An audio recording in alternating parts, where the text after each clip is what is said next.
एक बात मैं बता देता हूँ आपको कि दोस्तों, जितना यहाँ पर आपको पढ़ाया गया है, क्वेश्चन उसी में से पुट अप किए गए हैं कि आपको जितना भी पहले पढ़ाया गया है वो हूबहू याद हुआ है या नहीं हुआ है, ये आपका टेस्ट यहाँ पर लिया जाएगा। इसके अलावा कोई भी क्वेश्चन यहाँ पर नहीं मिलेगा। जितना भी मैंने पीछे आपको पढ़ाया है उसी में से ही ये क्वेश्चन पुट अप किए गए हैं, बनाए गए हैं, जो आपका टेस्ट यहाँ पर जांचेंगे। तो देखिएगा, पहला क्वेश्चन पढ़िएगा। राजस्थान के उच्चावच के संदर्भ में असत्य कथन का चयन आपको करना है। कि ये 4 ऑप्शन आपको दे रखी है, उसमें से जो असत्य कथन है वो आपको बताना है। तो पढ़ते हैं और जानते हैं इसमें से असत्य कथन कौन है। पहले आप इसको आराम से पढ़िए और फिर मुझे आंसर कीजिएगा कि इसका सही आंसर क्या होगा। पढ़ते हैं। प्रथम श्रेणी के उच्चावच में महाद्वीपीय व महासागरीय बेसिन आते हैं। ठीक है। जो प्रथम श्रेणी का जो उच्चावच है उसमें कौन आते हैं? महाद्वीप और महासागर आते हैं। ये बात क्या है? बिल्कुल सही है। प्रथम श्रेणी का जो उच्चावच था उसमें महाद्वीप और महासागर आते हैं, ये बात बिल्कुल सही है। दूसरी, जो द्वितीय श्रेणी का जो उच्चावच था उसमें पर्वत, पठार, मैदान तथा झीलें शामिल है, ये बात भी बिल्कुल सही है। द्वितीय श्रेणी का जो उच्चावच है उसमें पर्वत, पठार, मैदान तथा झीलें शामिल होती है। तीसरा, कि तृतीय श्रेणी का जो उच्चावच है इसमें नदी, घाटी, डेल्टा और पवन आकृतियां शामिल होती है। देखते हैं अगला। राजस्थान में मेरु शब्द का अर्थ पठार है। क्या है? पठारी क्षेत्र है। बताइए, मेरु शब्द का अर्थ क्या है? ये सही है या ये गलत है, या ये सही है ये गलत है? इसमें से सही आंसर आप बताइए।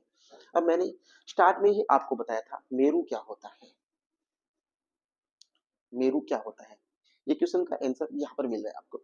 तो मेरु किसको कहते हैं दोस्तों? मेरु कहते हैं पर्वत को। किसको कहते हैं? पर्वत को। और ये जो पठारी भाग है इसको क्या कहते हैं? इसको क्या कहते हैं? पठारी भाग को माल कहते हैं। क्या कहते हैं? माल कहते हैं। तो ये यहाँ पर गलत है, ये सही है। ठीक है। तो ये क्या है? यहाँ पर गलत है। तो इसका जो राइट आंसर होगा वो ऑप्शन डी हो जाएगा। ओके। ये जो क्वेश्चन है वहीं से पुट अप किए गए। ओके। तो देखिए, आजकल का जो ट्रेंड चल रहा है दोस्तों, इसी प्रकार के क्वेश्चन आजकल जो आरपीएससी हो चाहे आरएसएस बी बोर्ड हो, दोनों प्रकार की जो बोर्ड्स है वो इसी प्रकार के थ्योरेटिकल क्वेश्चन लेकर आजकल आ रही है। तो नया ट्रेंड जो चल रहा है, इसीलिए आपके लिए हर क्वेश्चन है वो इसी प्रकार का डिजाइन हमने किया है। चाहे वो जीके हो, चाहे वो इंग्लिश हो, चाहे हमारे जो साइंस हो, हमारी जितनी भी आपको यहाँ पर क्लासें मिलेगी उनमें इसी प्रकार के क्वेश्चन, नए ट्रेंडिंग नए पैटर्न के आधार पर आपको क्वेश्चन मिलेगा। हम आपकी तैयारी को और बेहतर एग्जाम ओरिएंटेड बनाने का प्रयास यहाँ पर करने का प्रयास करेंगे। तो देखिए, दूसरा क्वेश्चन देखते हैं। अगला क्वेश्चन देखिए। अगला क्वेश्चन आपसे पूछा है, राजस्थान के भौगोलिक विभाजन के इतिहास में के बारे में क्या सही नहीं है? राजस्थान का जो भौगोलिक विभाजन हुआ उसके इतिहास के बारे में क्या सही नहीं है, ये क्वेश्चन आपसे पूछा है। ऑप्शन ए में है, वीसी मिश्रा ने 1967-68 में राजस्थान को 7 भौतिक प्रदेशों में विभाजित किया या बांटा। क्या भाई ये बात सही है? बिल्कुल सही है। वीसी मिश्रा ने 1967-68 में राजस्थान को 7 भौतिक प्रदेशों में विभाजित किया था या बांटा था, ये बात बिल्कुल सही है। कहीं पर कोई गलत नहीं है। अब देखिए, दूसरा पढ़ते हैं। एस के सेन ने 1968 में राजस्थान को जलवायु के आधार पर 3 भागों में बांटा था। क्या ये बात सही है? एस के सेन ने 1968 में जो राजस्थान है उसको जलवायु के आधार पर 3 भागों में बांटा था, ये बात भी बिल्कुल सही है। कहीं पर कोई गलती यहाँ पर नहीं है। अगला इसने पूछा है कि डॉक्टर हरिमोहन सक्सेना ने राजस्थान को उच्चावच के आधार पर 5 मुख्य भागों के अंदर विभाजित किया। ऑप्शन 4 पढ़ते हैं पहले। डॉक्टर रामलोचन सिंह ने 1971 में राजस्थान को 2 वृहत, 4 उप प्रदेशों में और 12 लघु प्रदेशों के अंदर विभाजित किया। तो ये बात तो सही है। तो यहाँ पर गलत कौन सा है? ये गलत नहीं। हरिमोहन सक्सेना और डॉक्टर ए के तिवारी ने, किसने? वह डॉक्टर सॉरी प्रोफेसर ए के तिवारी ए के तिवारी ने 5 भागों में नहीं बांटा था। कितने भागों में बांटा था? 4 भागों में बांटा था। तो ये यहाँ पर गलत है, यहाँ पर 4 भाग होना चाहिए था। तो ये यहाँ पर गलत आंसर है और ये इसका क्वेश्चन का आंसर ये सही है, वैसे ये गलत है। ओके, आगे देखिएगा। अगला क्वेश्चन है, पश्चिमी मरुस्थलीय प्रदेश के उप विभाजन के संदर्भ में गलत कथन का चयन कीजिए। पश्चिमी मरुस्थलीय प्रदेश, क्वेश्चन को समझिए, फिर इसका आंसर करने का प्रयास करेंगे तभी। और सबसे ज्यादा इंपॉर्टेंट चीज आज की जो कंपटीशन है उसको फाइट करने के लिए हो गया प्रैक्टिस। जितनी ज्यादा प्रैक्टिस करेंगे, वो भी एग्जाम ओरिएंटेड क्वेश्चंस की, जो एग्जाम ओरिएंटेड क्वेश्चन हमने आपके सामने डिजाइन कर रखे हैं, वो पहली, ये तो स्टार्ट है दोस्तों। तो यहाँ पर थोड़े नॉर्मल तरीके से क्वेश्चन लिए गए हैं, जो ज्यादा डिवाइड और ज्यादा टाइम कंज्यूमिंग नहीं लिए गए। आगे की जो हमारे आपके लिए क्लास होगी, वो टाइम कंज्यूमिंग के लायक होगी, क्योंकि हम वहां पर मिलान वाले जो क्वेश्चंस हैं, ठीक है, डिवाइडेशन वाले जो क्वेश्चन है, क्रम वाले जो क्वेश्चन है, वो भी हम आपके लिए लेकर आएंगे। पहले स्टार्टिंग क्लास है, तो थोड़ा सा हमने आपको ध्यान रखा है कि आप थोड़ा टिक सके, ठीक है। तो अब पढ़ते हैं। पश्चिमी मरुस्थलीय प्रदेश के उप विभाजन के संदर्भ में गलत जो कथन है वो आपको बताना है, तो बताइएगा। पढ़ते हैं ऑप्शन ए, शुष्क मरुस्थलीय प्रदेश को बालुका स्तूप युक्त व बालुका मुक्त प्रदेश में बांटा गया है। देखिए, शुष्क जो मरुस्थलीय प्रदेश है उसको बालुका स्तूप युक्त और बालुका मुक्त प्रदेश में बांटा गया है। क्या यह बात सही है? अगर आपने क्लास को अच्छी प्रकार से मन लगाकर सही तरीके से पढ़ा है, तो आप इसका आंसर आराम से देंगे, क्योंकि ये बात बिल्कुल सही है। शुष्क मरुस्थलीय प्रदेश को बालुका स्तूप युक्त यानी 58.50% में बांटा था। दूसरा मुक्त प्रदेश यानी 41.50% में बांटा था। तो ये दोनों ही बातें क्या है, सही है। तो ये ऑप्शन ए इसका बिल्कुल सही आंसर है। अब देखिए दूसरे, बालुका स्तूप युक्त मरुस्थलीय प्रदेश का विस्तार है वो 58.50% है। क्या बता रहे हैं? बालुका स्तूप युक्त युक्त मरुस्थलीय प्रदेश का जो विस्तार है वो 58.50 है। ये बात बिल्कुल सही है। अगला देखिए, बालुका स्तूप मुक्त मरुस्थलीय प्रदेश का विस्तार है वो 41.50 है। ये बात भी बिल्कुल सही है, मैंने पहले ही क्लियर कर दिया है। लूनी ज्वाई बेसिन में को नागौरी उच्च भूमि के नाम से भी जाना जाता है। क्या लूनी ज्वाई जो बेसिन है उसको क्या नागौरी उच्च भूमि के नाम से जाना जाता है? क्या नहीं जाना जाता? तो आंसर इसका सही हो जाएगा ऑप्शन 4, ठीक है। आगे देखिएगा, अगला क्वेश्चन देखो। अगला क्वेश्चन है, अरावली पर्वतीय प्रदेश के वर्गीकरण के संदर्भ में असत्य कथन बताना है। किसके बारे में? अरावली पर्वतीय प्रदेश के वर्गीकरण के संदर्भ में असत्य कथन आपको बताना है। देखिए, अरावली को मुख्य रूप से 3 उपभागों में बांटा गया है। अरावली को मुख्य रूप से 3 उपभागों में बांटा गया है। दूसरा ऑप्शन देखिए, अरावली की औसत ऊंचाई है वो 600 मीटर से कम होने पर उसे पर्वत कहा जाता है। क्या कहा जाता है? उसे पर्वत कहा जाता है। ऑप्शन सी है, उत्तरी पूर्वी अरावली इसका एक प्रमुख हिस्सा है। ठीक बात है।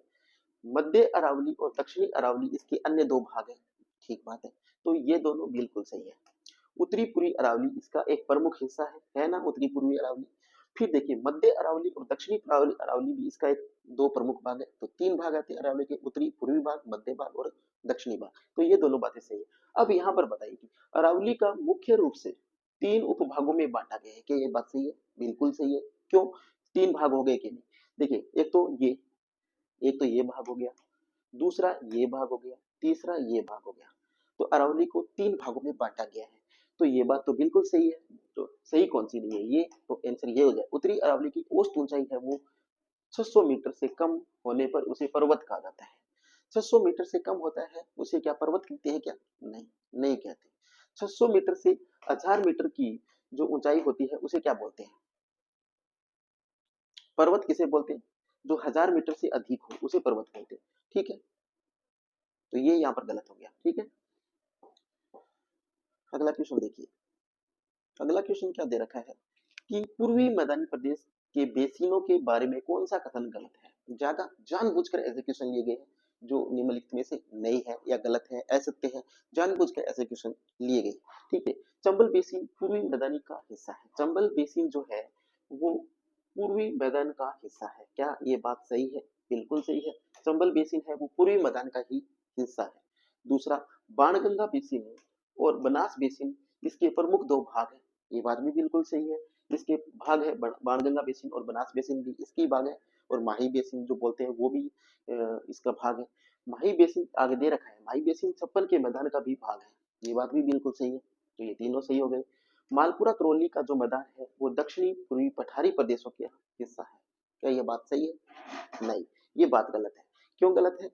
कि दक्षिणी, ये मालपुरा और करौली का जो मैदान है वो किसका हिस्सा है? दक्षिणी और पूर्वी जो मैदानी भाग है, दक्षिणी पूर्वी जो मैदानी भाग है उसी का हिस्सा है, ना कि ये पठारी भाग का हिस्सा है। ठीक है, तो ऑप्शन डी इसका सही आंसर हो जाएगा। अगला क्वेश्चन देखिए।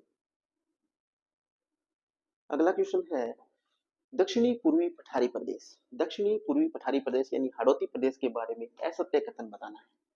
ठीक है, तो आप कहेंगे कि लगभग एक जैसे ही क्वेश्चन रखे हैं, लेकिन हर पार्ट से आपको क्वेश्चन मिलेंगे, वो भी थ्योरेटिकल क्वेश्चन, कि आपको इसका नॉलेज है या नहीं है।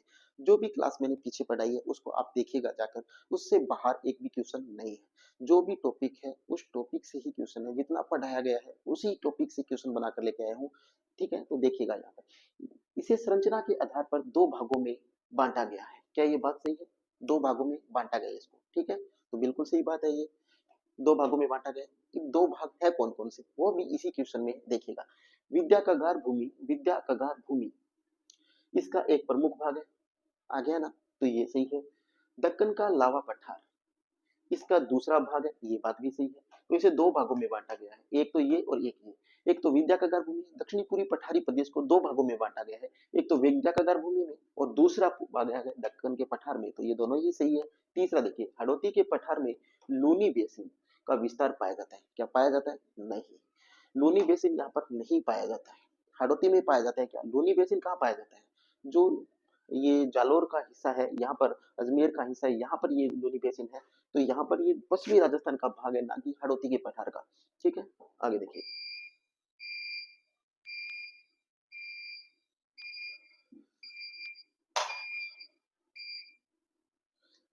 देखिएगा, वीसी मिश्रा,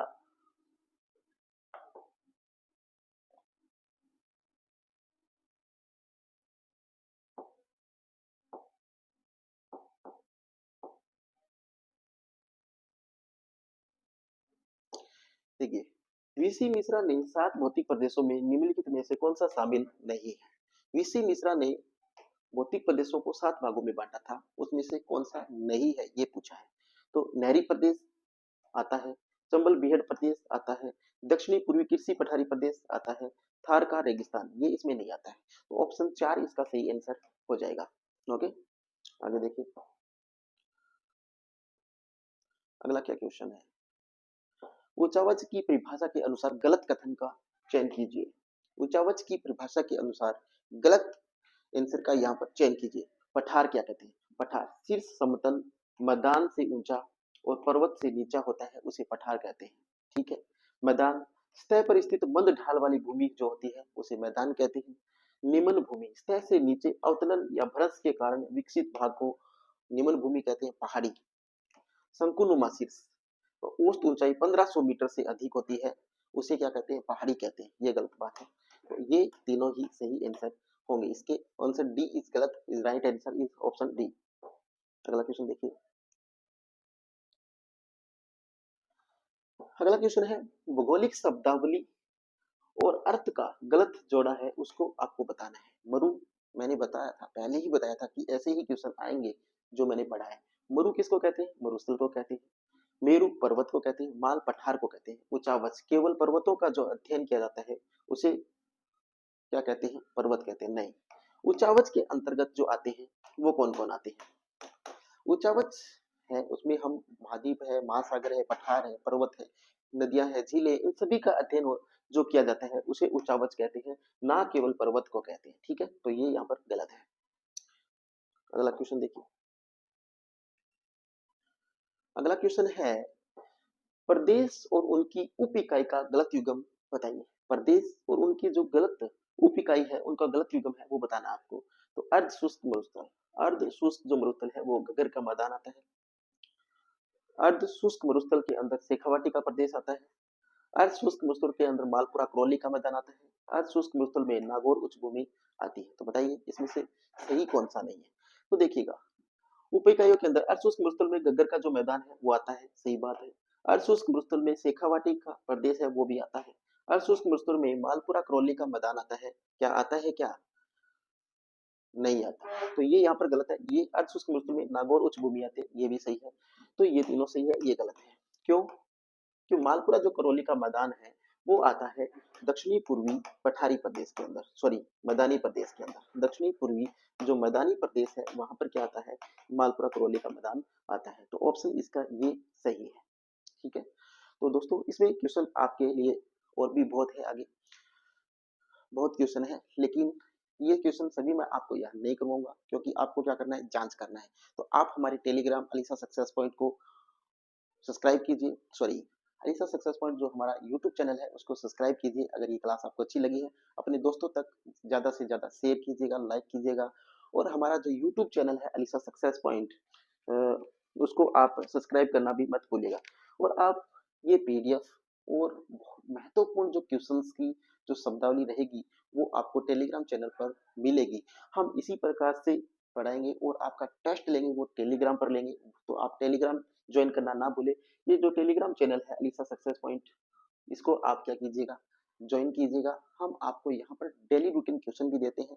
उसके अलावा आपको यहाँ पर पीडीएफ भी मिलेगी और जो भी मैटर पढ़ाया जा रहा है उसके लिए टेस्ट भी जो मिलेंगे वो आपको यहाँ पर जरूर मिलेंगे।